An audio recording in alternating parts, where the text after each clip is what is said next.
Hey everyone, Gil here at graymanprepping. On this episode of Your Prep for Today, we're heading back to the pantry and talking about food storage. And the item I want to talk to you about is split dried peas, or dried split peas, however you want to say it. I've seen it written out both ways.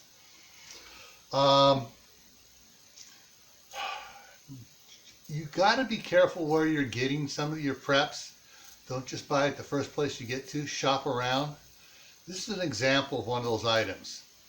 I've been checking everywhere from Sam's Club, Costco, Walmart, local stores, and all of them are running over $1 a pound for them. Some of them are running upwards of $2 a pound for the dried split peas.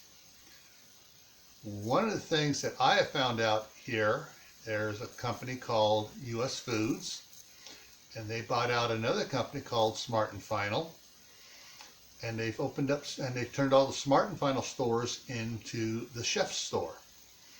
And the Chef Store here in Idaho Falls has 20 pounds of dried split peas for $17.95 or something like that.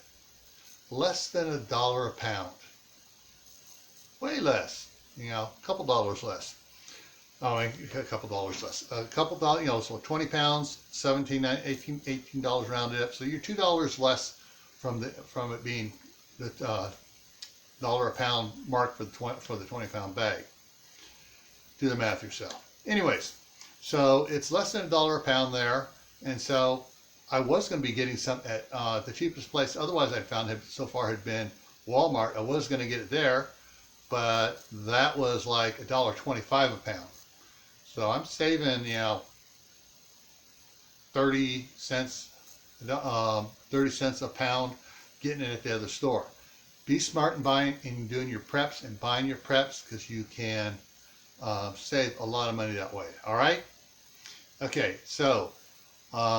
Remember, stay happy no matter what life throws at you. Stay safe. Don't go out and do anything foolish. Keep adding to your preps: water, food, medicine, clothing, and skills. Try to add a new skill every month to your supplies. And while you're at it, try getting those that know you're stocking up and prepping to do it themselves, because you don't want them coming to your house to take your supplies from your family and leaving you out in the cold like this.